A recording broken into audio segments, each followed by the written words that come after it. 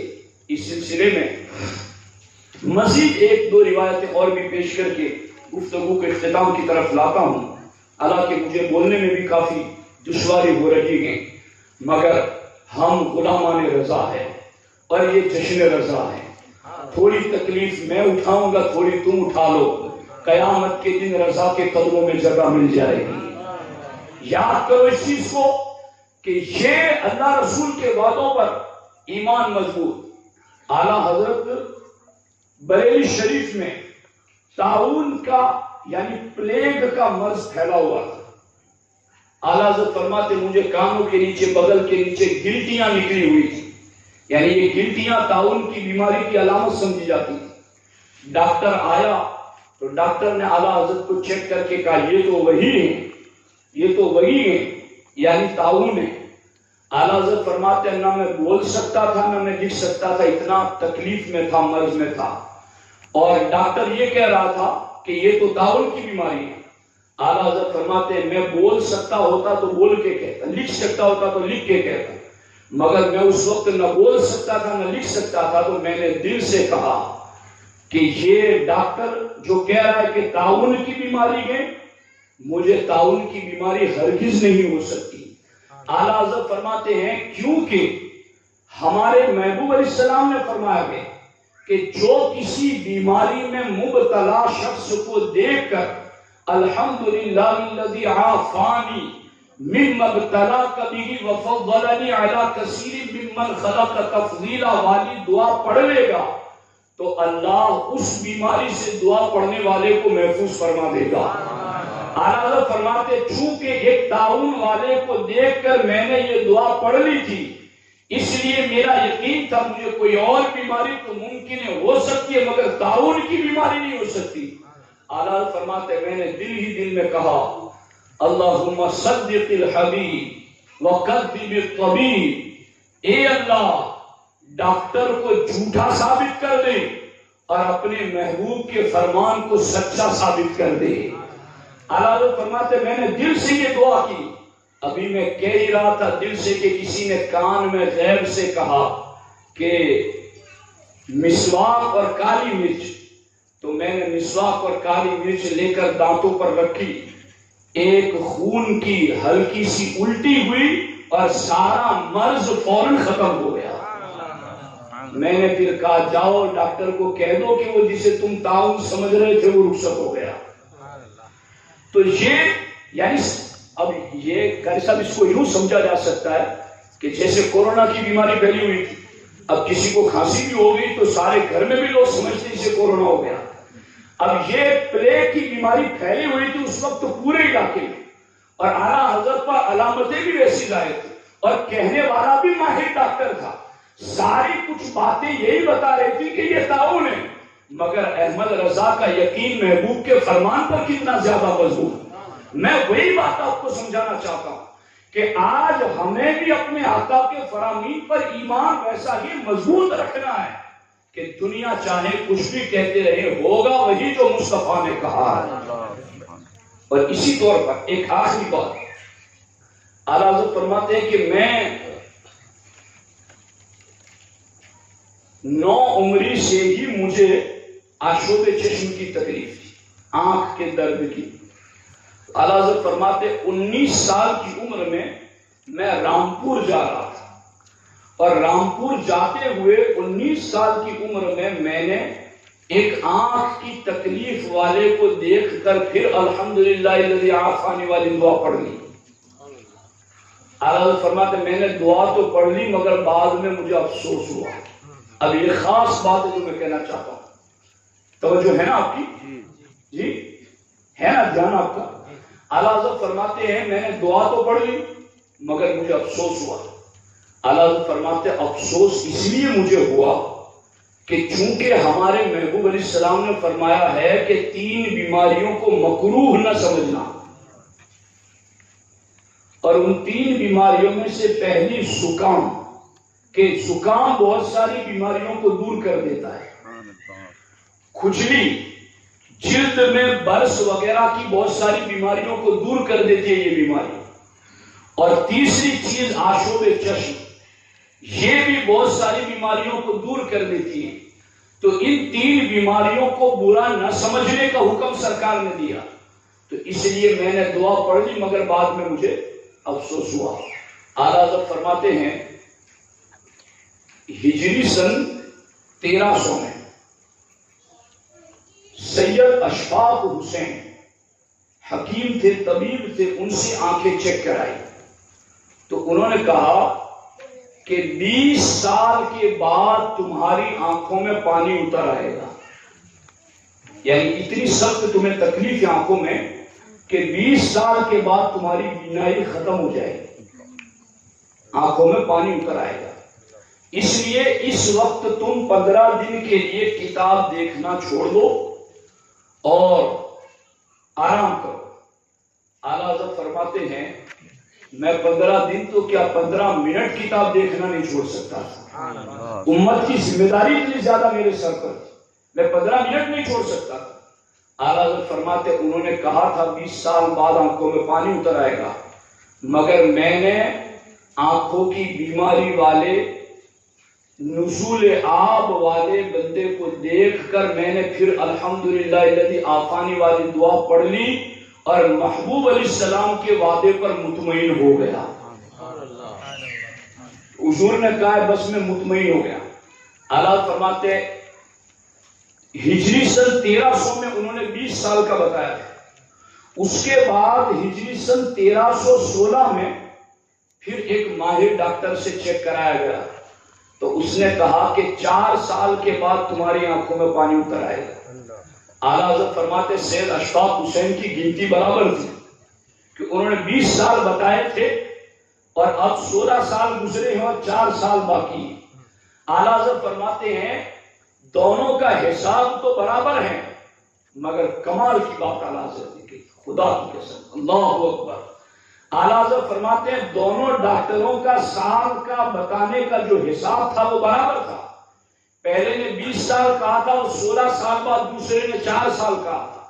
تو ان کی گنتی برابر تھی مگر اعلیٰ حضرت فرماتے ہیں مجھے اپنے محبوب کے فرمان پر ایسا یقین نہیں تھا کہ جو ڈاکٹروں کے کہنے سے متزلزل ہو جائے. مجھے ایسا کچا ایمان نہیں تھا میرا حضور کے فرامین پر کہ کوئی ڈاکٹر کہتا تو میرا ایمان کمزور ہو جاتا. اعلیٰ حضرت فرماتے ہیں مجھے تو اپنے محبوب کے وعدے پر یقین تھا کہ جو اس بیماری والے کو دیکھ کر یہ دعا پڑھ لے گا تو اسے یہ بیماری نہیں لگے گی. اعلیٰ حضرت فرماتے ہیں میں نے تو پڑھ لیا تھا اس بیماری والے کو دیکھ کر وہ دعا تو میرا ایمان مضبوط تھا کہ مجھے وہ بیماری نہیں ہوگی. اعلیٰ حضرت فرماتے ہیں دونوں نے، ایک نے 20 سال بتائے تھے، دوسرے نے 16 سال کے بعد 4 سال بتائے تھے. اعلیٰ فرماتے ہیں 20 سال نہیں آج 30 سال پورے ہونے کو آئے مگر فقیر اسی طرح کتاب دیکھ رہا ہے اور قلم سے لکھ رہا ہے. نعرہ تکبیر، اللہ اکبر، نعرہ رسالت، یا رسول اللہ، امام احمد رضا زندہ باد. دوستان محترم آپ غور کیجیے، میں اپنی مختصر لائف کے اندر، میں اپنی اس چھوٹی سی زندگی کے اندر اللہ اور رسول بہتر جانتے ہیں، میں نے کئی ایسی باتیں اپنی آنکھوں سے اپنی زندگی میں بھی دیکھی ہیں کہ جو ہماری عقل کچھ کہتی تھی اللہ رسول کے وعدے کچھ کہتے تھے. مگر اللہ گواہ ہے اس بات پر کہ ہم نے اپنے نفس کی بات کو چھوڑ کر اللہ رسول کے وعدوں پر یقین کیا اور عمل کیا، نتیجہ وہی ملا جو اللہ و رسول نے بتایا تھا. اس لیے میں آپ کو، مردوں کو، عورتوں کو، نوجوانوں کو، سب کو اللہ رسول کے ان وعدوں پر یقین دلانا چاہتا ہوں. جہاں عقل دین اور شریعت سے ٹکرا جائے عقل کی باتوں کو چھوڑ دو. عقل قربان کن بپیش مصطفیٰ، سرکار کے قدموں میں عقل کو قربان کر دو اور دین مصطفیٰ اور احکام مصطفیٰ علیہ السلام پر عمل کرو. انشاءاللہ دنیا میں بھی بامراد رہو گے، آخرت میں بھی کامیاب رہو گے.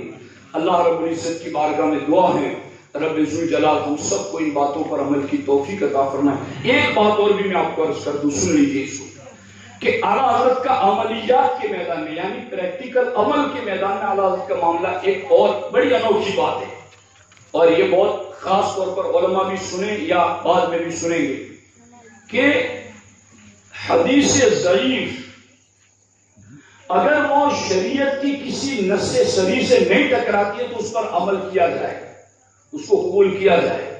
ہمارے علماء کہتے ہیں کہ فضائل اعمال میں حدیث ضعیف معتبر ہے۔ اب حضرت سیدنا امیر ابن الحاج مکی علیہ رحمہ صاحب مدخل بہت بڑے امام گزرے، انہوں نے حدیث پڑھی تھی کہ بدھ کے دن ناخن کاٹنے سے برس کی بیماری ہوتی ہے، سفید داغ کی بیماری ہوتی ہے بدھ کے دن ناخن کاٹنے سے، مگر امیر الحاج ابن الحاج علیہ رحمہ کہتے ہیں مگر وہ حدیث ضعیف تھی تو میں نے ناخن کاٹ کے چلو ضعیف حدیث ہے۔ اب ناخن کاٹے تو ان کو برس کی بیماری ہو گئی، ناخن کاٹے اور برس کی بیماری ہو گئی۔ اعلیٰ حضرت کہتے ہیں جب وہ سوئے تو اللہ کے رسول علیہ السلام خواب میں تشریف لائے اور سرکار نے ارشاد فرمایا کہ تم نے کیوں بدھ کے دن ناخن کاٹے؟ کہا حضور فرمان آپ کا تھا مگر میرے نزدیک صحت کو نہیں پہنچا تھا، یعنی صحیح حدیث نہیں تھی اس لیے میں نے کاٹ لی۔ سرکار نے فرمایا کیا تمہارے لیے یہ بات کافی نہیں کہ میرے نام پاک سے حدیث تم تک پہنچی تھی؟ کہا حضور اب آئندہ ایسا نہیں ہوگا۔ تو اعلیٰ حضرت نے کیا لکھا؟ مبرئ الاکمہ والابرص ومحیی الموتى صلی اللہ علیہ وسلم نے اپنا دست کرم نیند کی حالت میں ان کے جسم پر پھیرا، صبح اٹھے تو مرض ختم ہو گیا۔ امیر ابن الحاج کا حدیث ضعیف کو انہوں نے عمل کے اعتبار سے ترک کیا، مگر اعلیٰ حضرت فرماتے ہیں میں دوسری مرتبہ حج کی ادائیگی کے لیے گیا تو مجھے سخت بخار ہوا، اور پھر وہ بخار محرم کے آخری مہینوں تک رہا، اور محرم کے آخری دنوں میں مجھے صحت ملی، تندرستی ملی، اور ایک دن میں سلطانی حمام میں غسل خانے میں گیا غسل کے لیے، اور اعلیٰ حضرت فرماتے میں غسل کر کے باہر آیا تو میں نے دیکھا کہ بادل حرم پر چھایا ہوا ہے، اور دیکھتے ہی دیکھتے برسنے لگا۔ اعلیٰ حضرت فرماتے ہیں مجھے پابندی تھی کہ برستی بارش میں نہایا تو پھر بخار ہو جائے گا، مگر اعلیٰ حضرت فرماتے اب بادل برسنے لگا وہ بھی کعبہ کی چھت پہ حرم میں، تو مجھے حضور کا فرمان یاد آیا۔ اعلیٰ حضرت فرماتے وہ فرمان ضعیف حدیث تھی، مگر فرمان کیا تھا؟ جو برستی ہوئی بارش میں حرم میں طواف کرے گا وہ رحمت الہی کی بارش میں نہا رہا ہے، وہ اللہ کی رحمت میں تیرتا ہے۔ اعلیٰ حضرت فرماتے مجھے بخار لوٹنے کا اندیشہ تھا اور مجھے کہا گیا تھا کہ بارش میں نہائے تو بخار ہو جائے گا، مگر حضور کا فرمان میرے سامنے آیا تو میں فوراً دوڑ کے گیا، حجر اسود کو چوم کر کے برستی ہوئی بارش میں میں نے 7 چکر طواف کے پورے کر لیے، اور پھر مجھے بخار عود کر گیا، یعنی بخار آ گیا مجھ کو۔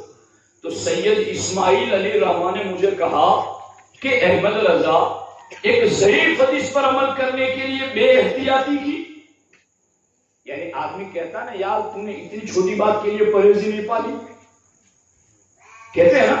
تو سید اسماعیل علی رحمہ نے مجھے کہا احمد رضا ایک ضعیف حدیث پر عمل کرنے کے لیے بے احتیاطی کی۔ اعلیٰ حضرت کا جواب سنو، اعلیٰ حضرت فرماتے ہیں حدیث ضعیف ہیں مگر بحمد اللہ تعالی امید قوی ہے۔ کیا بات، قربان جاؤں میں اپنے امام کے ان جملوں پر۔ حدیث ضعیف ہیں مگر بحمد اللہ تعالی امید قوی ہے۔